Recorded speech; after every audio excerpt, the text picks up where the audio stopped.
ज्योतिष रत्न केंद्र चैनल पर हमारे आप सभी प्रिय दर्शक गणों का बहुत बहुत हार्दिक स्वागत और अभिनंदन।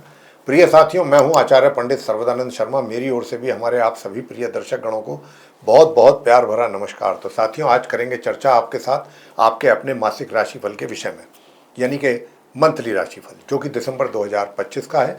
इसके माध्यम से हम ये जानने की कोशिश करेंगे कि जो आप हमारे कुंभ लगन राशि के जातक हैं, जिनका कि एक्वेरियस असेंडेंट बनता है, उनके लिए ये दिसंबर 2025 कैसा रहने वाला है, किस प्रकार के रिजल्ट्स आपके जीवन में आपको मिलने जा रहे हैं। और जैसा कि आप जानते हैं कि जो भी रिजल्ट्स हम लोगों को हमारे जीवन में प्राप्त होते हैं, चाहे वो शुभ हो या अशुभ हो, वो हमारे ग्रहों के ही द्वारा प्राप्त होते हैं। अगर ग्रहों की स्थिति हमारे अनुकूल है तो रिजल्ट्स बेहतर प्राप्त होंगे, और अगर रिजल्ट्स मान लीजिए कि अशुभ प्राप्त हो रहे हैं तो मान के चलिए कि कोई ना कोई ग्रह ऐसा है कि जिसके कारण हमारे जीवन में हमको अशुभ परिणामों की प्राप्ति हो रही है। तो साथियों, बताना चाहेंगे कि देखिए, ग्रहों के ही कारण अशुभ, और जैसा मैंने कहा कि शुभ और अशुभ परिणामों की प्राप्ति होती है, और अंत में जो हम उपाय आपको दिया करते हैं वो उन अशुभ ग्रहों के ही लिए दिया करते, ताकि उनकी अशुभता में कमी आए, अशुभ परिणामों में कमी आए और आपका जीवन सुकून से और शांति से निकल सके। अगर आप उन उपायों को श्रद्धा और निष्ठा के साथ करते हैं तो निश्चित रूप से आपको परिणाम उसके प्राप्त अच्छे ही होते हैं। तो आइए, सबसे पहले आपको बताना चाहेंगे ग्रहों की स्थिति क्या कहती है दिसंबर में आप कुंभ लगन राशि के जातकों के लिए आपके चार्ट में। तो ठीक मेरे पीछे चार्ट डिस्प्ले हो रहा है, इसमें ग्रहों की स्थिति हमने बहुत ही स्पष्ट रूप से दर्शाई है। कौन सा ग्रह किस ग्रह के साथ अपना संबंध बना करके किस राशि में, किस हाउस में बैठा है, और कब वो अपना राशि परिवर्तन करेगा या नहीं करेगा। क्योंकि साथियों, कोई भी ग्रह जब अपना राशि परिवर्तन किया करता है तो ये अपने आप में एक बहुत महत्वपूर्ण घटना होती है ट्रांजिट में, गोचर में, आसमान में। क्यों होती है? क्योंकि जब भी कोई ग्रह अपना राशि परिवर्तन करता है, एक राशि से दूसरी राशि में जाता है, एक घर से दूसरे घर में जाता है, तो उसके रिजल्ट्स भी उसके अनुसार बदल जाते हैं। ये है सबसे महत्वपूर्ण घटना। और इसीलिए जब भी कोई ग्रह अपना राशि परिवर्तन करता है तो हम उसका अलग से वीडियो बना करके कि भाई उसका पूरा 12 आप सभी लगन राशियों के ऊपर क्या प्रभाव रहेगा, हम अलग से आप तक पहुंचाने की हमारी कोशिश रहती है, ताकि आप उसका समय पर उसको व्यू कर लें और उसका लाभ ले सकें। तो साथियों, आइए चार्ट्स के माध्यम से जानने की कोशिश करते हैं कौन से ग्रह की स्थिति क्या है चार्ट में आपके। सबसे पहले बात सूर्य की करेंगे। सूर्य अभी बैठे हैं बुध और शुक्र के साथ दशम भाव में आपके चार्ट में, जहां पर 8 नंबर लिखा है। 8 का मतलब होता है वृश्चिक राशि। ये वृश्चिक राशि है मंगल की, और सूर्य मंगल के मित्र हैं, तो कह सकते हैं कि सूर्य अपने मित्र के घर में बैठे हैं दशम भाव में। हालांकि बुध और शुक्र भी हैं साथ में वहां पर, तो शुक्र के साथ तो सूर्य की शत्रुता है। बुध को न्यूट्रल मानते हैं सूर्य, हालांकि बुध जो है वो शुक्र को और सूर्य को दोनों को ही मित्र मानते हैं। तो ये स्थिति इन तीन ग्रहों के बीच में है। तो साथियों, सूर्य जो है 15 दिसंबर तक यहाँ रहेंगे, 1 दिसंबर से दशम भाव में अपने मित्र के घर में, और उसके बाद राशि परिवर्तन करके निकलेंगे ये 15 दिसंबर को, तो अगले घर में अगली राशि में जाएंगे। और वहाँ 9 नंबर लिखा है, गुरु बृहस्पति की धनु राशि कहलाती है वो, तो वो भी सूर्य की मित्र राशि है, क्योंकि बृहस्पति उनके मित्र हैं। तो सूर्य अपने मित्र के घर से निकल करके मित्र के ही घर में प्रवेश होगा 15 दिसंबर को, और माह के अंत तक वो वहाँ बने रहेंगे। लेकिन जब वो वहाँ पहुँचेंगे 15 दिसंबर को, तो वहाँ पहले से ही मौजूद मंगल ग्रह का उनको साथ मिले। जी हाँ, मंगल और सूर्य भी आपस में परम मित्र हैं। लेकिन नुकसान ये हो जाएगा कि मंगल, क्योंकि सूर्य के जो भी ग्रह ज़्यादा नज़दीक आता है, एक निश्चित डिग्री पर आकर के वो अस्त हो जाता है, और जब अस्त हो जाता है कोई ग्रह तो उसकी जो पावर है वो भी बहुत कम हो जाती है। तो यहाँ पर मंगल अस्त भी है। हालांकि मंगल 1 दिसंबर से 7 दिसंबर तक तो दशम भाव में ही रहेंगे, अपनी स्वयं की राशि वृश्चिक में ही, जहां सूर्य बुध शुक्र इस समय बैठे हुए हैं। तो यहाँ पर चतुर्ग्रही योग बनेगा 1 दिसंबर से 7 दिसंबर तक मंगल के होने के कारण।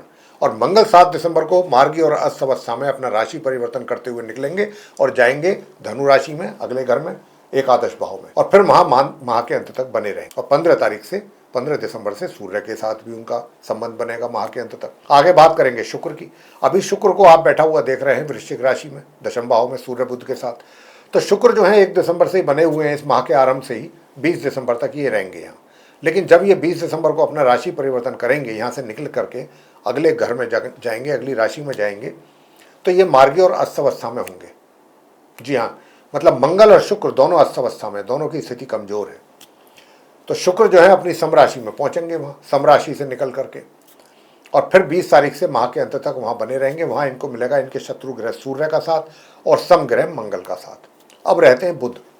बुध भी जो हैं, अभी आप उनको जहाँ बैठे हुए देख रहे हैं, ये यहाँ पर 6 दिसंबर को आएंगे। जी हाँ, 1 दिसंबर से 6 दिसंबर तक ये तुला राशि में होंगे, जो इनकी मित्र राशि है, जहां पर 7 नंबर लिखा नवम भाव में होंगे। 6 दिन ये वहां रहेंगे और 6 तारीख को वहां से निकल करके ये आएंगे अपनी समराशि वृश्चिक में, जहां अभी आप उनको बैठे हुए देख रहे हैं। और यहाँ पर ये 29 दिसंबर तक बने रहेंगे फिर 6 दिसंबर से, और 29 दिसंबर को ये अस्त हो जाएंगे, क्योंकि ये भी सूर्य के नजदीक ही है। और फिर अस्त अवस्था में ही 29 दिसंबर को ये राशि परिवर्तन करते हुए अपनी समराशि वृश्चिक से निकल करके समराशि धनु में, जहां पर 9 नंबर लिखा है 11th हाउस में, ये चले जाएंगे। लेकिन जब ये वहां पर पहुंचेंगे तो 3 ग्रह पहले से वहां पर मौजूद होंगे, सूर्य, मंगल और शुक्र।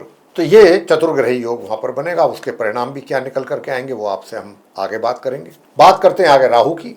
राहु लगन भाव में बैठे हुए हैं, जहां पर 11 नंबर लिखा है। इसको लगन भाव कहते हैं, फर्स्ट हाउस भी कहते हैं। तो यहाँ पर ये 11 नंबर जो है ये शनि की राशि है, कुंभ, और शनि राहु के मित्र हैं। तो राहु कह सकते हैं हम कि अपनी राशि में, अपने मित्र की राशि में पूरे माह इसी प्रकार बने रहेंगे।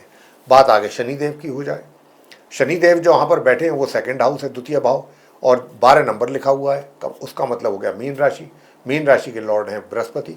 तो शनि जो है बृहस्पति को अपना ना तो शत्रु मानते हैं ना मित्र। तो कह सकते हैं कि सम राशि में बने हुए हैं शनि, लेकिन है मार्गी और उदित, दोनों अच्छी पोजीशन है और बने रहेंगे इसी प्रकार। आगे बात करेंगे गुरु बृहस्पति के विषय में। देखिए बृहस्पति जो है वो 1 दिसंबर से 5 दिसंबर तक 5 दिन, पहले 5 दिन उदित अवस्था में और वक्री स्थिति में अपनी उच्च राशि कर्क में होंगे, जहाँ पर 4 नंबर लिखा है, छठा भाव। और 5 दिसंबर को ये वहाँ से राशि परिवर्तन करते हुए निकलेंगे।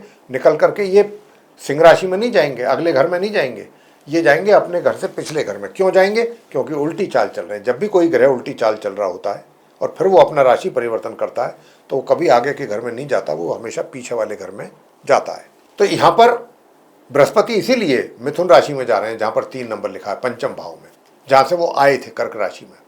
फिर वापस वहीं जाएंगे। उनकी शत्रु राशि है, ये बुध की राशि है, उसको अपना शत्रु मानते हैं बृहस्पति। और वक्री और उदित अवस्था में ये पूरे माह पंचम भाव में बने रहेंगे। अंत में बात केतु की कर लेते हैं। केतु भी जो है 7th हाउस में है, सप्तम भाव में, अपनी शत्रु राशि सिंह में। जो सिंह राशि है सूर्य की राशि है, सूर्य केतु की आपस में शत्रुता है, तो हम यही कहेंगे कि केतु अपनी शत्रु राशि सिंह में पूरे महीने इसी प्रकार बने रहेंगे। तो ये थी वो ग्रहों की स्थिति जो अभी हमने आपको बताया। इन्हीं के आधारों पर ग्रहों के किस प्रकार के रिजल्ट्स आप कुंभ लगन राशि के जातकों को दिसंबर 2025 में मिलने की संभावना बनेगी, अब हम इस पर बात करेंगे। सबसे पहले बात होगी आपके करियर को लेकर। करियर ही व्यक्ति के जीवन में बहुत विशेष महत्व रखता है, उसी से ही सारी जीविका व्यक्ति की चलती है। तो आपका प्रोफेशन कैसा रहेगा, मैं आपको बताना चाहूँगा साथियों। जैसा कि आप देख पा रहे हैं चार्ट में भी मैंने बताया भी है कि सूर्य भी यहाँ 15 दिन रहेंगे, बुध यहाँ 29 तारीख तक रहेंगे और शुक्र रहेंगे 20 तारीख तक। तो ये एक बहुत अच्छा योग बना हुआ है, बहुत अच्छे राजयोग का निर्माण हो रहा है यहाँ। तो साथियों अगर आपको कोई, देखिए सबसे बड़ी बात क्या है, आपका पराक्रम जो बहुत अच्छा होना चाहिए था वो नहीं रह पाएगा अच्छा। ये बात आप नोट कर लें। कितनी कोशिश आप करेंगे मानसिक तौर से, शारीरिक तौर पे, उतना परफॉर्म नहीं कर पाएंगे शारीरिक तौर पे जितना आप करने का इरादा रखते हैं या करना चाहते हैं, उसमें कमी रहेगी।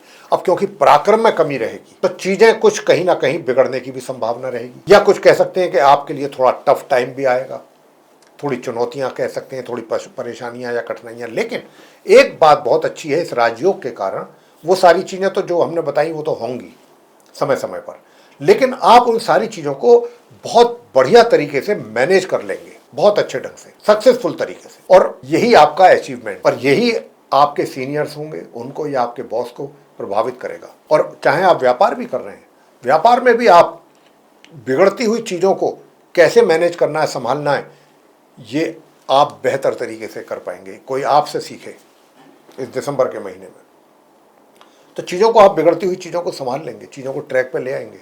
और यही आपकी काबिलियत है, यही आपकी अचीवमेंट है, और इसी के कारण उन्नति के भी चांसेस हैं। कोई बड़ा दायरा आपका बढ़ सकता है जिम्मेदारियों का, कोई बड़ा पदवी मिल सकती है। ये करियर की बात है, आपके लिए बहुत अच्छा रहने वाला है।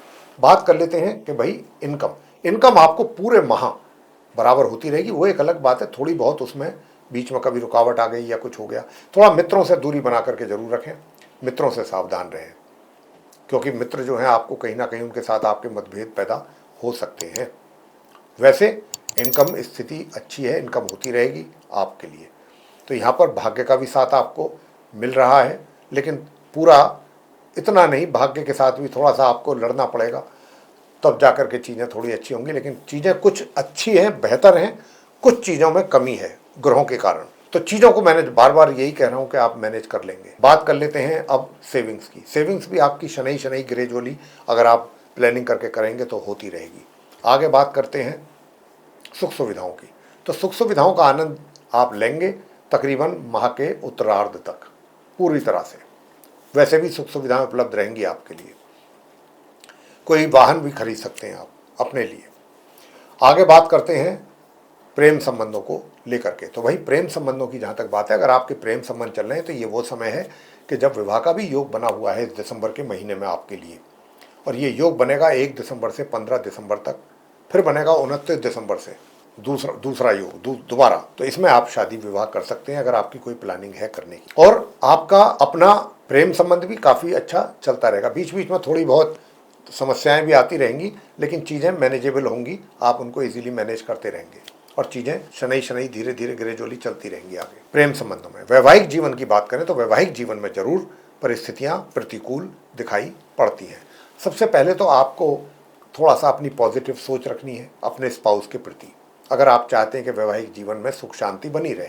ये बहुत आवश्यक है। दूसरा उपाय भी आपको देंगे, लेकिन हाँ, वैवाहिक जीवन में सुखों में कमी के संकेत मिल रहे हैं। आगे बात करते हैं परिजनों के साथ संबंध सामान्य से मध्यम रहेंगे। बात करते हैं एजुकेशन की, शिक्षा की, कि भाई एजुकेशन का स्तर कैसा रहेगा। सामान्य तो सामान्य से मध्यम ही रहेगा आपके लिए। और जो हायर स्टडीज़ वाले स्टूडेंट्स हैं वो भी सामान्य तौर पे ही अपने लिए रिजल्ट्स उनके लिए आ पाएंगे। और संतान की बात अगर करी जाए, संतान के द्वारा भी माता पिता को सामान्य से मध्यम परिणामों की ही प्राप्ति हो पाएगी, लेकिन मेहनत और परिश्रम भी अधिक करना पड़ेगा, तब है ये बात। स्वास्थ्य की बात हो जाए, स्वास्थ्य कैसा रहेगा?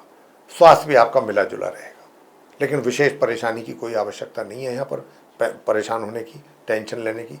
आप बिल्कुल बस अपने स्वास्थ्य का, अपने खान पीन का ध्यान रखिएगा, चीज़ें ठीक चलती रहेंगी। उपाय अब आपको बताते हैं। सबसे पहले आप अपना वैवाहिक जीवन कैसे सुखी रखें उसके लिए देखिए, ओम रांग राहवे नमः इस मंत्र की एक माला और ओम केम केतवे नमः इस मंत्र की भी एक माला, ये 2 मालाएं आपको नियमित रूप से करनी है। विवाहित लोगों को, अगर आप वैवाहिक जीवन में सुख शांति चाहते हैं या पार्टनरशिप में भी कोई कार्य कर रहे हैं, उसमें भी चाहते हैं कि परिस्थितियां अनुकूल रहें, तो ये 2 मंत्रों का जाप एक एक माला जरूर करें नियमित रूप से। और जो नॉर्मल एजुकेशन लेने वाले स्टूडेंट्स हैं वे, अगर आप तुलसा जी को नियमित रूप से जल देंगे, तुलसा माता को, तो भी आपके लिए बहुत अच्छा रहेगा हर तरीके से। और जो हायर स्टडीज़ करने वाले स्टूडेंट्स हैं उन्हें क्या करना है, उनको ओम शू शुक्राय नमः इस मंत्र का जाप करना है, बस और कुछ नहीं करना। साथियों, ये था उपायों के साथ आप कुंभ लग्न राशि के जातकों का मंथली राशिफल। अगर आपको ये पसंद आया है तो आप हमारे इस वीडियो को लाइक कर दें, और अगर अभी तक आपने हमारा चैनल सब्सक्राइब नहीं किया है तो चैनल को भी सब्सक्राइब जरूर कर लें। अधिक से अधिक मात्रा में इस वीडियो को शेयर करें लोगों के साथ, ताकि वो भी इस जानकारी का लाभ ले सकें। और अगर आप चाहते हैं कि आने वाले दिनों में जो भी हमारे वीडियोज़ एस्ट्रोलॉजी के भिन्न भिन्न विषयों पर तैयार होंगे, वे सभी वीडियोज़ एक एक करके आप तक पहुंच जाएं और आप उन सभी का भी लाभ ले सकें, तो फिर बेल आइकन को जरूर प्रेस करें। साथियों, इसी के साथ अब हम इस कार्यक्रम को यहाँ समाप्त कर रहे हैं और अपने आप सभी प्रिय दर्शक गणों से लेंगे इजाज़त। आप सभी का सहृदय बहुत बहुत धन्यवाद। जय माता दी।